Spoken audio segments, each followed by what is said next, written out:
სახალხო დამცველის პოსტზე არასამთავრობო ორგანიზაციებმა თამარ გურჩიანი წარადგინეს 32 წლის გურჩიანი თბილისის სახელმწიფო უნივერსიტეტის იურიდიულ ფაკულტეტზე სწავლობდა, მან მაგისტრის ხარისხი ამერიკაში მიიღო ვილიამ და მერის კოლეჯის სამართლის სკოლაში. წლების განმავლობაში ის თანამშრომლობდა ტრენერის კონსულტანტისა და ექსპერტის რანგში ეუთოსთან, ევროსაბჭოსთან, მსოფლიო ბანკთან და ფონდ ღია საზოგადოება საქართველოსთან. 2004-2010 წლებში მუშაობდა საქართველოს ახალგაზრდა იურისტთა ასოციაციაში პროგრამის დირექტორად. ხელმძღვანელობდა პროექტს საქართველოში გამჭვირვალეობისა და ანგარიშ ვალდებულების გაზრდის კუთხით. ამჟამად არის საქართველოს ახალგაზრდა იურისტთა ასოციაციის წევრი, ასევე სამართლიანი არჩევნებისა და დემოკრატიის საერთაშორისო საზოგადოების საბჭოს თავმჯდომარე. Ჩემი კანდიდატურა განიხილება, ოღონდ მხოლოდ არასამთავრობო ორგანიზაციებს შორის და ასევე რიგით ადამიანებს შორის.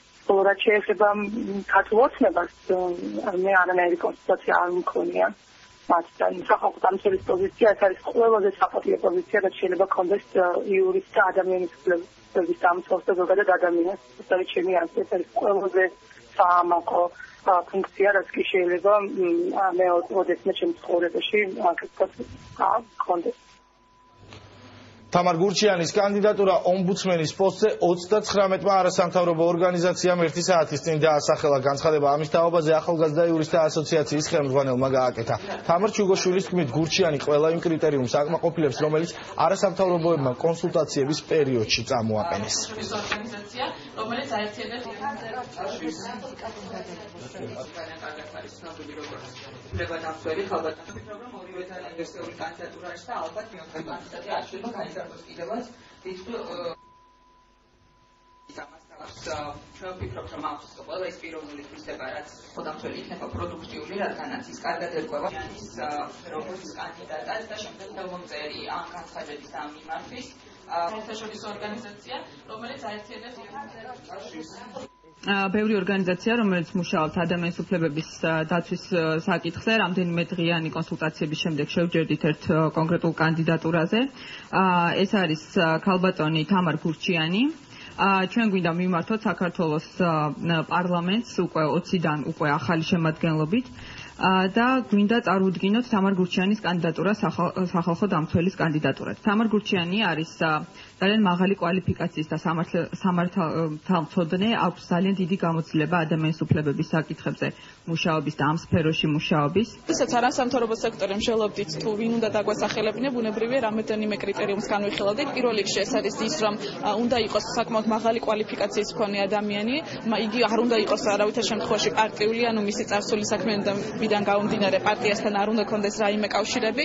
გარდა ამისა, პიროვნული თვისებები არის ძალიან მნიშვნელოვანი და მე ვფიქრობ, რომ თამარი ყველა კრიტერიუმს აკმაყოფილებს. თამარ გურჩიანთან ერთად ქართული ოცნება ომბუდსმენის პოსტზე 3 კანდიდატს, ადამიანის უფლებათა ცენტრის ხელმძღვანელს უჩა ნანუაშვილს და ადვოკატებს გელა ნიკოლაიშვილს და კიდევ თამარ გურჩიანს განიხილავს, თუმცა ნანუაშვილმა უკვე უარი განაცხადა სახალხო დამცველის პოსტზე. ახალგაზრდა ადვოკატები კი უფლებადამცველ ლია მუხაშაურიას ასახელებენ. პატიმართა ოჯახის წევრები სახალხო დამცველად ყოფილი დეპუტატის დიმიტრი ლორთქიფანიძის დანიშვნას ითხოვენ.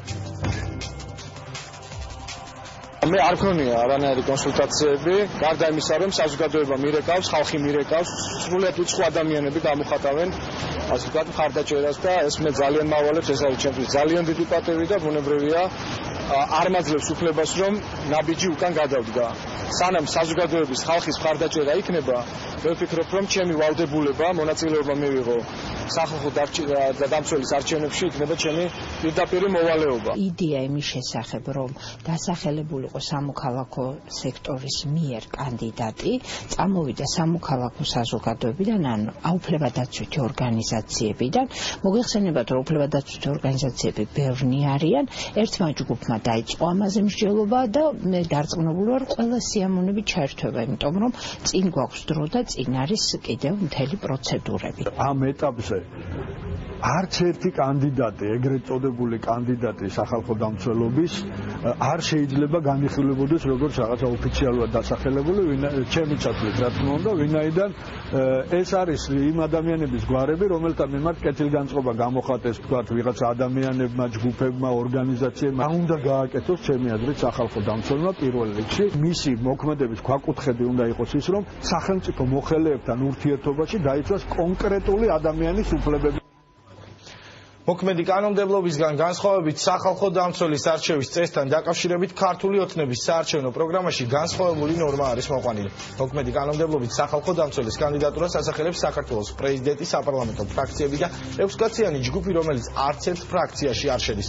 კანდიდატურებს პარლამენტში კენჭი ეყრება, ამის შემდეგ კი არჩეულ კანდიდატს ფრაქციებსა და კომიტეტებში განიხილავენ. ქართული ოცნების საარჩევნო პროგრამაში კი წერია, რომ სახალხო დამცველი არჩეულად ჩაითვლება თუ მას მხარს დაუჭერს პარლამენტის სრული შემადგენლობის უმრავლესობა, მათ შორის საპარლამენტო ოპოზიციის უმრავლესობაც. თუ კანდიდატმა პარლამენტის მხარდაჭერა ვერ მოიპოვა, მაშინ მას პარლამენტისთვის წარდგენილ კანდიდატთაგან ხმათა უმრავლესობით ირჩევენ საქართველოს პრეზიდენტი, საქართველოს საკონსტიტუციო სასამართლოს თავმჯდომარე და საქართველოს უზენაესი სასამართლოს თავმჯდომარე. ახალგაზრდა იურისტთა ასოციაციის თავმჯდომარის თამარ ჩუგოშვილის თქმით, ოცნების პროგრამაში მითითებული წესი ეწინააღმდეგება კონსტიტუციას და სავარაუდოდეს ტექნიკური შეცდომა.